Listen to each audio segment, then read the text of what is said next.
and welcome to Intro to Children's Literature. I'm Alyssa Lowry, and I'm going to be your instructor for this course. I'm a PhD student studying literature for children and young adults here in the Teaching Learning Department at OSU, and this course is absolutely my jam. So in the interest of full disclosure, though, I am currently enrolled in 3 courses myself. So while I totally do feel your pain about due dates and assignments and everything, I am also, like you, a super busy person. So just kind of know that, I guess. I live nearby in University Village, pretty close to campus with my husband and my 2-year-old daughter, Addie. She is insanely cute.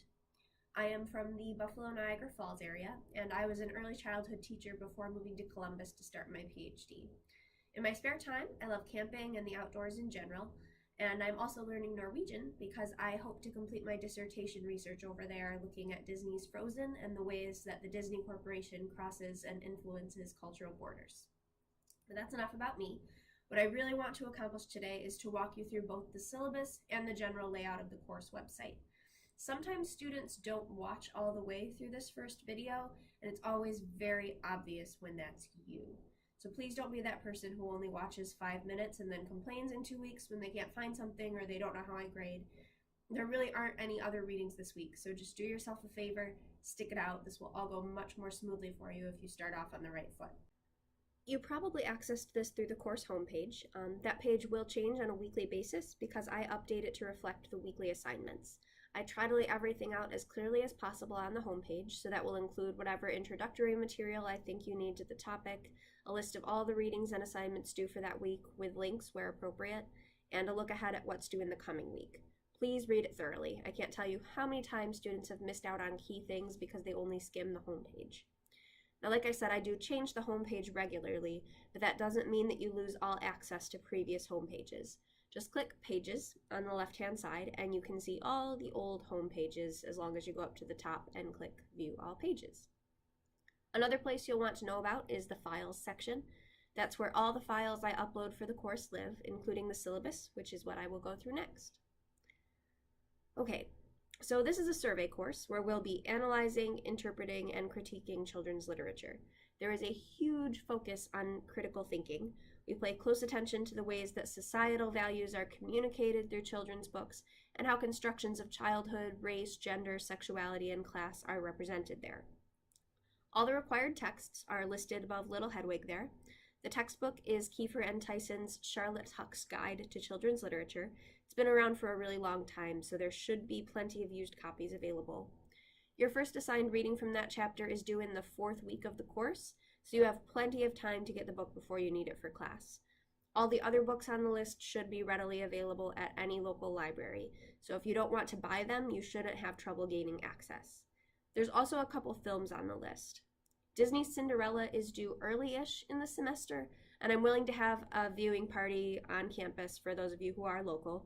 And if you can't or you don't want to attend that, you can also check places like Family Video, because I know Disney is kind of weird about how much they charge for DVDs and only letting them out at certain times and all of that. The other film is Trolls, and it is currently on Netflix. So I am local. I do have an on-campus office. It's on the 2nd floor of Arps Hall, back in this little mermaid cove next to Teaching and Learning Academic Services. I don't have regularly scheduled office hours, though. So if you have questions or you want to meet, send me an email first. We can definitely set something up. My email address is in the syllabus, and I make every effort to respond within 24 hours, though it may be longer on weekends and holidays. On that note, though, you should know that I am expecting my second baby in mid-April, which is right at the end of the semester. I've scheduled everything so that you shouldn't need much from me around that time, but I will be paying attention to my email as soon as possible just in case. And I'll let you know when I'm heading into the hospital so that you know when to expect my availability to change a little bit.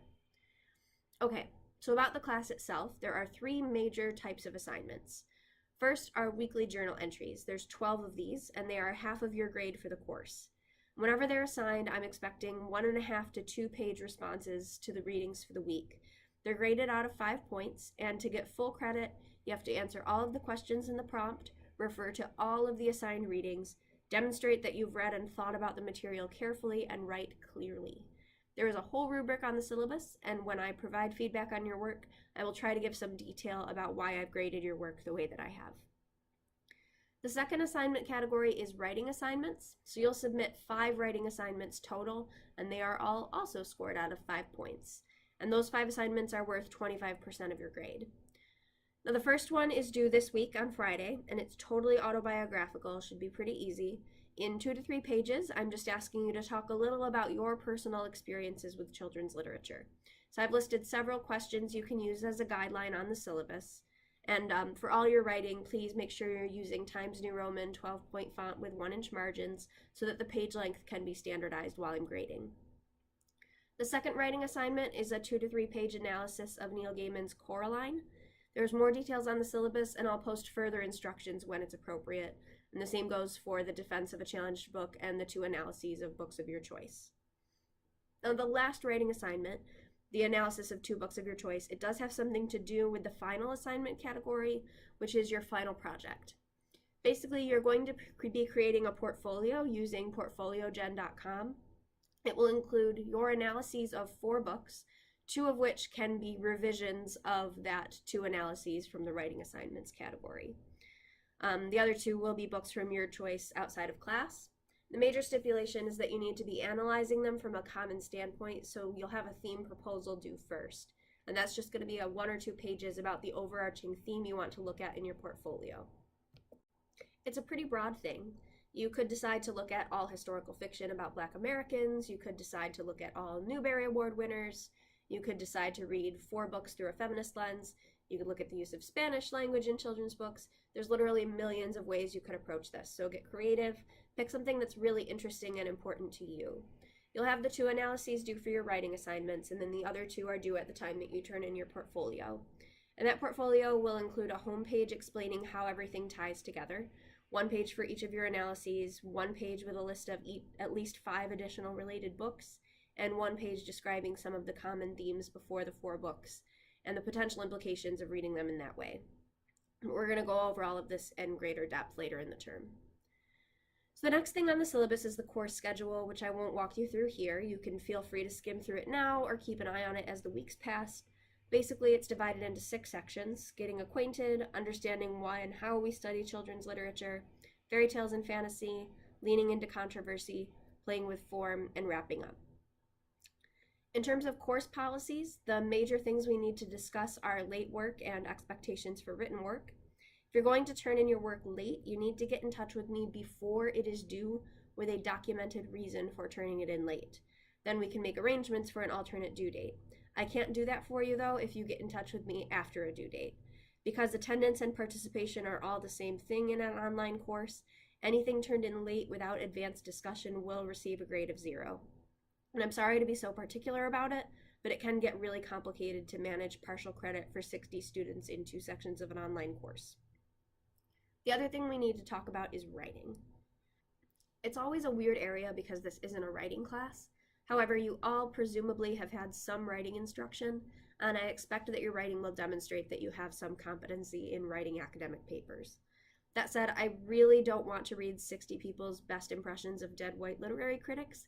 We write to communicate, not to impress, so while grammar and clarity matter, please step away from the thesaurus and focus on writing with a heart and a backbone instead. The gist of the rest of the syllabus is, please get in touch with the Office of Disability Services if you have a chronic or temporary condition so that we can privately discuss options together and establish accommodations. Please don't plagiarize. Please come to me first if you have a grievance or a problem. And please know that I take diversity seriously, and I value the contributions and perspectives of students of any age, color, disability status, gender identity or expression, national origin, race, religion, sex, sexual orientation, and veteran status. So again, thank you for enrolling in this course. If you've listened to this and thought, geez, I don't really know if I want to commit to this, or this isn't what I expected and I don't really think it interests me, that's fine, but please don't wait too long to drop the course. I have long wait lists for both sections, and it can be really challenging to catch students up who don't get added for a couple weeks because students took a long time to make up their minds about dropping. Of course, I do hope that you'll all stick with it, and that we'll have a valuable and fun semester exploring children's literature together. Now, when you're done watching this, please start thinking about your readerly autobiography, which is due this coming Friday at 11:59 p.m. Again, welcome to the course, and I look forward to working with you all.